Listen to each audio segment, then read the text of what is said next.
ॐ श्रीहरितनयाय विद्महे लक्ष्मीपुत्राय धीमहि तन्नो त्रिकमाचार्यः प्रचोदयात्। ॐ શ્રી જ્ઞાન પ્રકાશ ગ્રંથ અંતર્ગત દિગ્ધાનું ફળ। જો દિગ્ધા કાળો પીળો હોય તો અનાજની હાનિ કરે, અને લાલ કે પીળો હોય તો દેવતાને દુઃખ થાય છે, અને તે લીલો પીળો હોય તો ચાર પગા જાનવરોને, ગાયો વગેરેને દુઃખ થાય છે। ભડકલા જેવા હોય તો બ્રાહ્મણોને દુઃખ થાય છે, અને ધુમાડા જેવો તથા મેલો હોય તો વૃષ્ટિ ઘણી થોડી થાય છે। જો દિગ્ધાનો રંગ લાલ હોય તો ક્ષત્રિયોને દુઃખ પેદા કરે છે। આ દિગ્ધા જે દિશામાં જાય છે તેની સામી દિશામાં જાય છે તે દેશમાં કાળમાં ભલું બુરું કરાવે છે। જો દિગ્ધાનો પ્રકાશ અગ્નિ જેવો હોય તો ક્ષત્રિયનું ભલું બુરું થાય છે, અને ભડકલા જેવો પ્રકાશ હોય તો બ્રાહ્મણોનું ભલું બુરું થાય છે।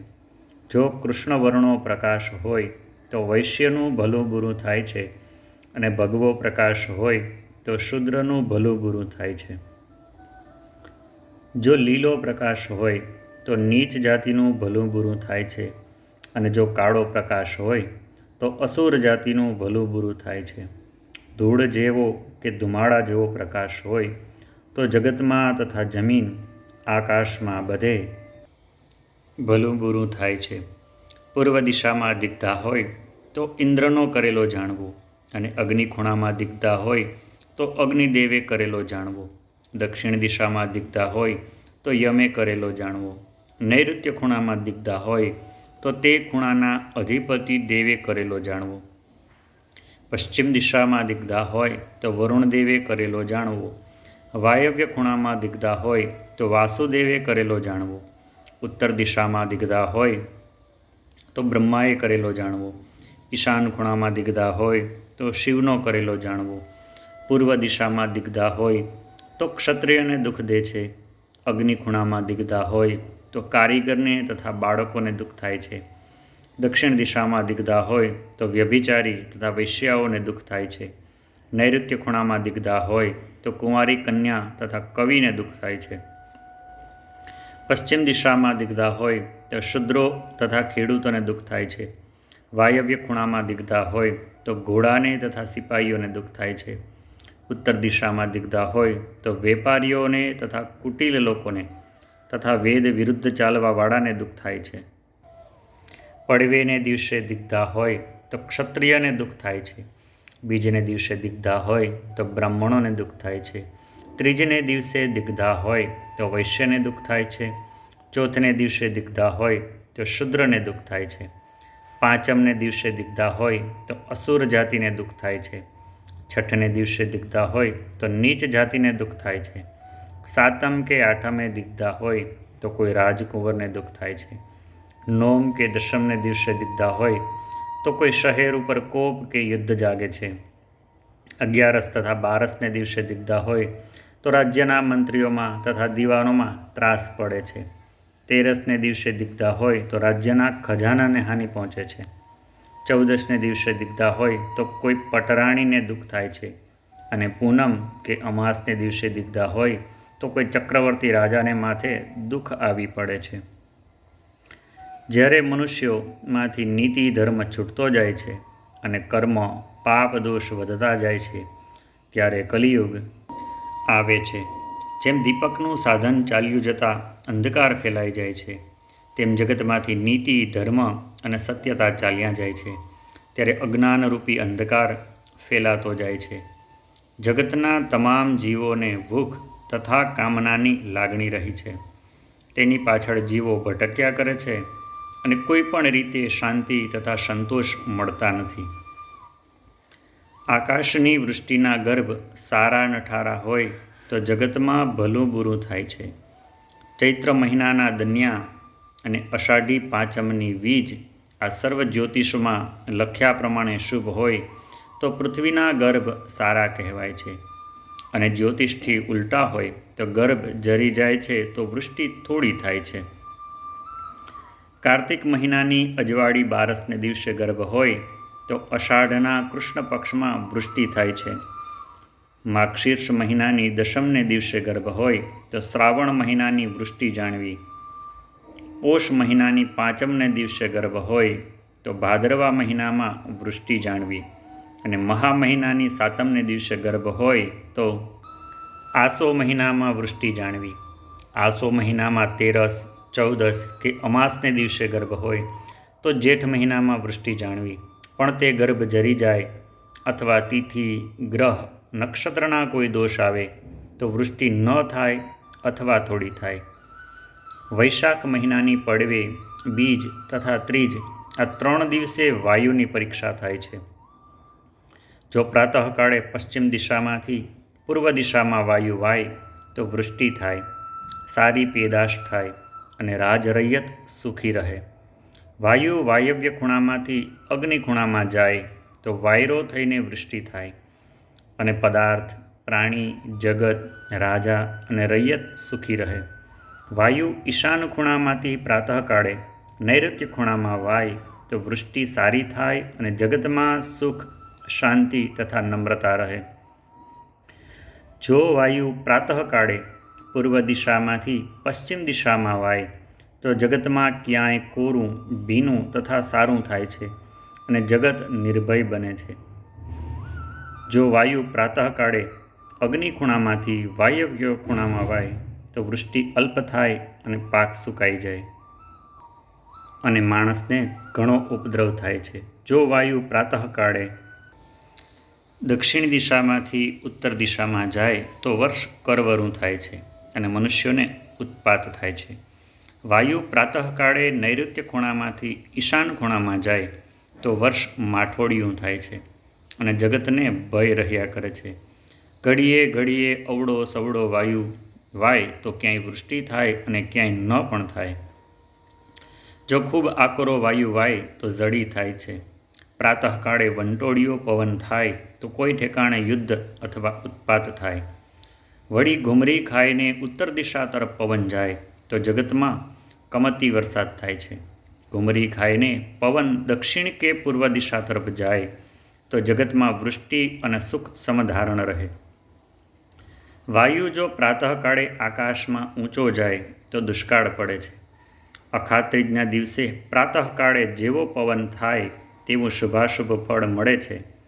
પવન જે દિશામાં ચાલતો હોય તે દિશામાં સમધારણ ધીમો અને ચારે પહોર એકનો એક ચાલે તો જે દિશામાં ચાલે તે દિશામાં સમધારણ લાભકારી છે અને જો તે ઊંચો જાય તો લાભકારી નથી. વાયુમાં કાંઈક આડું અવળું ચિહ્ન હોય તો કાંઈક માઠું થાય છે. આ વાયુ બાર ગાઉએ બદલાય છે અને જ્યાં ભૂંડું ભલું થવાનું હોય ત્યાં થોડી થોડી ભૂમિમાં અદલ બદલ થાય છે.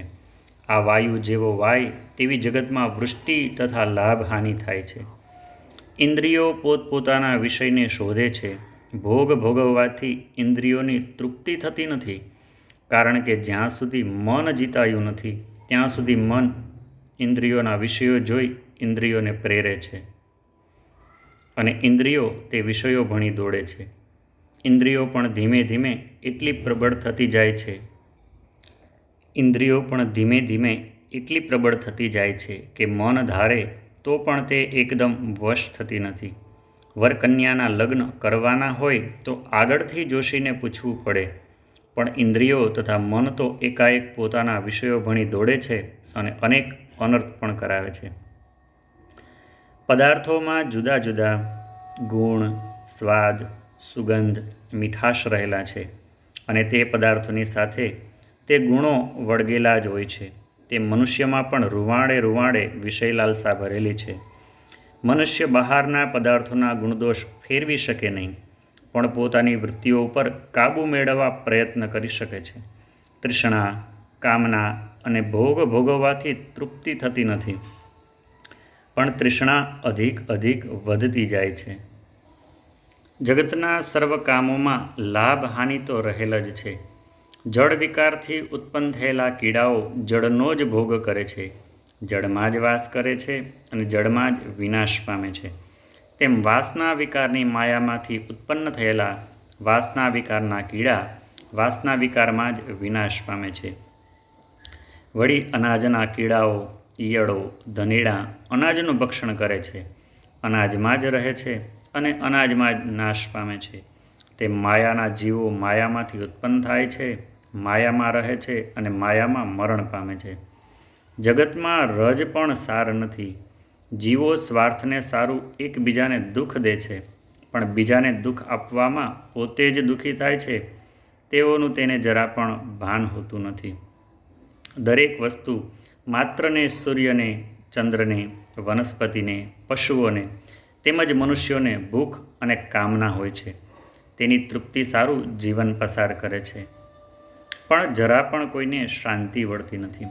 આગળ રાજાઓ ઋષિઓને સુવર્ણની થાળીમાં જમવાને આમંત્રણ કરતા હતા અને કંચનનું દાન આપતા, તો પણ ઋષિઓ તે લેતા નહીં, કેમ કે ભિક્ષા છે તે નિર્લજ્જ વૃત્તિ છે અને નિર્લજ્જ વૃત્તિથી મનુષ્યમાં માન, પ્રતિષ્ઠા કે સારાસાર જાણવાની બુદ્ધિ રહેતી નથી. તેઓ મુઠ્ઠી જવ નિપજાવીને ખાતા. વળી તેઓ તીર્થસ્થાનમાં જળ પીતા નહીં, કારણ કે તેમાં સુગંધ દુર્ગંધ હોવાનો સંભવ છે, તથા અનેક જાતિ કુજાતિના જીવોના શ્વાસોશ્વાસથી તે લોકોના ગુણદોષ આવવાનો સંભવ છે. તેથી તે કૂવાનું પાણી રસોઈ તથા પીવાના ઉપયોગ માટે લેતા હતા. વળી તે રસોઈ માટે શુદ્ધ સ્થળ શોધતા તથા કોઈનો ઉચ્છિષ્ટ અગ્નિ લેતા નહીં. સૂર્યના મુખમાંથી અથવા વાંસમાંથી અથવા પથ્થરમાંથી અગ્નિ નિપજાવી તે વડે રાંધતા હતા. અને રસોઈ ઉપર વાયુ ફરે તો તેમાં બગાડ થવાનો સંભવ છે, માટે તેઓ ઊની રસોઈ ખાતા હતા. મનુષ્યને સંસર્ગ દોષ લાગે છે અને હલકા મનુષ્યોના શ્વાસોશ્વાસ પોતાના શરીરમાં જવાથી પોતાની બુદ્ધિ ભ્રષ્ટ થવાનો ભય રહે છે. તેથી તેઓ જગતથી ન્યારા થઈ જંગલમાં રહેતા હતા. વળી તેઓ એકાંતમાં રહેતા હતા અને ત્યાં વિરક્ત, અવાચક, નિરાશી, નિર્વાસનિક જીવન ગાળી એકાગ્ર ચિત્ત કરી બ્રહ્માકાર વૃત્તિ કરતા હતા. મનુષ્ય જો પોતાનું શરીર મેલવાળું રાખે તથા કપડાં ગંદા, અશુદ્ધ અને દુર્ગંધીવાળા પહેરે તો તે અશુદ્ધિ શ્વાસોશ્વાસમાં જઈ મનુષ્યની બુદ્ધિને ભ્રષ્ટ કરે છે અને તેની અનુભવ શક્તિ ઓછી થઈ જાય છે. જ્યાં પવિત્રતા છે ત્યાં રિદ્ધિ સિદ્ધિ આવે છે, પણ અપવિત્ર વાતાવરણથી લક્ષ્મી પણ દૂર ભાગે છે અને તેવા વાતાવરણમાં રહેનારી બુદ્ધિ પણ ઘણી પામર અને શુદ્ર જેવી થઈ જાય છે. જો મનુષ્ય દેહ શુદ્ધિ કર્યા વગર રસોઈ કરે, પાણી પીએ અથવા ભોજન કરે તો તેની બુદ્ધિ ભ્રષ્ટ થઈ જાય છે. મનુષ્ય બહારથી આવીને દેહ શુદ્ધિ કરવી એ અનાદિનો ઋષિઓનો ધર્મ છે. રાજા પોતાના રાજ્યમાં અથવા શહેરમાં અથવા બજારોમાં અથવા રાજધાનીમાં સુંદર શોભાયમાન મકાનો રાખે તો તે રાજ્યમાં માંગલિક થાય છે. વળી રાજાએ ઊંચી જાતના વસ્ત્રો તથા ઊંચી જાતના રત્નો પહેરવા અને ઊંચી ધાતુના વાસણોમાં ઊંચી જાતના પદાર્થો ખાવા કે જેથી રાજ્ય આબાદ રહે. જો રાજા પોતાના પ્રધાનો તથા મંત્રીઓ સદબુદ્ધિવાળા અને નીતિમાન રાખે તો તેની સભાન લોકોમાં તે સારા પ્રધાનો તથા મંત્રીઓના શ્વાસોશ્વાસ ગમનાગમન કરવાથી સર્વની બુદ્ધિ શુભ રહે. પણ જો પ્રધાનો તથા મંત્રીઓ હલકી વૃત્તિઓવાળા અને હલકા વિચારવાળા હોય તો એકબીજાના શ્વાસોશ્વાસનું ગમનાગમન થવાથી તે સભાના સારા મનુષ્યોની બુદ્ધિ પણ હલકી અને શુદ્ર જેવી થઈ જાય છે. જીવોની એકબીજા પર સારી યા માઠી અસર હરપળે થયા જ કરે છે. મદિરાથી, માંસથી, અતિશય વિષય ભોગથી મનુષ્યની મતિ વેવલી થઈ જાય છે અને રાક્ષસ જેવી અથવા હલકી બની જાય છે.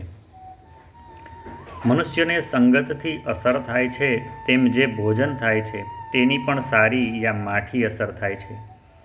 એક સારો મનુષ્ય દુષ્કૃત્ય કરવાવાળાની લાંબો સમય સોબત રાખે અથવા તેનું એઠું ખાય તો તેની બુદ્ધિ પર ભારે અસર થાય છે અને તે સારો મનુષ્ય પોતાની નીતિ, ધર્મ, સત્યતા, શાંતિ અને નિર્ભયતાથી ભ્રષ્ટ થાય છે. માટે પોતાના શ્રેય માટે ખાવાનું અન્ન તથા મિત્રો સોબતીઓ વિચાર કરીને પસંદ કરવા, કારણ કે મિત્રો તથા સોબતીઓ આપણા સહવાસમાં નિરંતર રહે છે અને બોલ્યા ચાલ્યા વિના પણ તેમના શરીરમાંથી નીકળતી વાસનાઓ તથા વિચારોના પરમાણુઓ આપણને અસર કરે છે. પવિત્ર પુરુષો તથા સ્ત્રીઓ પણ દુર્જનના પ્રસંગોથી ભ્રષ્ટ થયાના ઘણા દાખલા આપણા જોવામાં આવે છે. તો પછી સામાન્ય મનુષ્યની દશાની વાત જ શી કરવી? બ્રાહ્મણો કુસંસર્ગથી બ્રહ્મતેજથી ભ્રષ્ટ થાય છે અને ક્ષત્રિયો ક્ષત્રિયત્વથી ભ્રષ્ટ થાય છે. સૂર્ય તથા ચંદ્ર શુભ ગ્રહ છે, પણ તેને અશુભ ગ્રહનું ગ્રહણ લાગે છે ત્યારે શુભ ગ્રહનું તથા જગતનું ભલું બુરું થાય છે. તે જ રીતે શુભમતીવાળા ઉપર અશુભમતીવાળા ઘણા પ્રબળ સંસ્કાર પાડે છે. તેથી જ હાલમાં જગતની સ્થિતિ આવી દુઃખભરી થઈ રહી છે. જો આ પ્રમાણે લાંબો કાળ ચાલે અને જગતમાંથી નીતિ, ધર્મ અને સત્યતા ચાલ્યા જાય તો જગતને અન્ન તથા પાણી પણ મળે નહીં અને વારંવાર દુષ્કાળ પડે અને સર્વની બુદ્ધિ ભ્રષ્ટ થતાં રાજા તથા રૈયત લડી પડે અને જગતમાં મોટા ઝઘડા થાય અને પ્રજા વર્ણસંકર થાય. જો કોઈ પુરુષ દુરાચારી હોય અને તેના સંસર્ગમાં કોઈ સ્ત્રી આવે તો તે પુરુષના દુરાચારની અસર તે સ્ત્રીને થવા લાગે છે અને તેનામાં પણ હલકી વૃત્તિ જાગે છે. તેવી જ રીતે કોઈ સારો પુરુષ હલકી વૃત્તિવાળી સ્ત્રીના પ્રસંગમાં આવે તો તે સ્ત્રીના પ્રભાવ મનુષ્ય પર પડે છે અને તે હલકા વર્ગમાં દોરાઈ જાય છે. માટે જ કુસંગનો ત્યાગ કરવો એમ શાસ્ત્રો પોકારી પોકારીને કહે છે. સારા મનુષ્યો મળે તો તેમની સોબત કરવી અને ન મળે તો એકાંતમાં એકલા બેસી પ્રભુનું ભજન કરવું, પણ નીચની સોબત તો સર્વથા ત્યાગ કરવા જેવી છે. વાસનાના પ્રભાવથી જીવો તે પદાર્થો મેળવવા દોરાય છે, પણ કોઈ પણ સ્થળે જીવને શાંતિ વળતી નથી કે નિર્ભયતા પ્રાપ્ત થતી નથી, કારણ કે જગતના ક્ષણિક પદાર્થો મનુષ્યને શી રીતે પૂર્ણ શાંતિ આપી શકે તેમજ નિર્ભયતા પમાડી શકે. લોકોને કોઈ વાર જગતની ઈચ્છિત વસ્તુ મળે છે પણ તેથી તેઓ સંતોષ માનતા નથી, પણ તૃષ્ણાના વેગમાં આગળ ને આગળ તણાઈ જાય છે. જગતની બધી કલ્પનાઓનું મૂળ માયા છે. તેના પાશમાંથી પંડિત, પુરાણી, ફકીર, ઓલિયા, સિદ્ધ સમર્થ, રાજા અને રૈયત કોઈ મુક્ત થયું નથી. મોટા મોટા દેવો પણ માયામાં સપડાઈ હણાઈ ગયા છે. કંઈક અત્યારે હણાય છે અને ભવિષ્યમાં હણાશે. કોઈને શાંતિ કે સંતોષ નથી, ત્યારે તો મનુષ્ય નીચેના દુહાઓ વાંચી તે પર વિચાર કરવો જોઈએ. ઓમ શ્રી હરિતનયાય વિદ્મહે લાછબાઈ પુત્રાય ધીમહિ તન્નો ત્રિકમાચાર્ય પ્રચોદયાત. ઓમ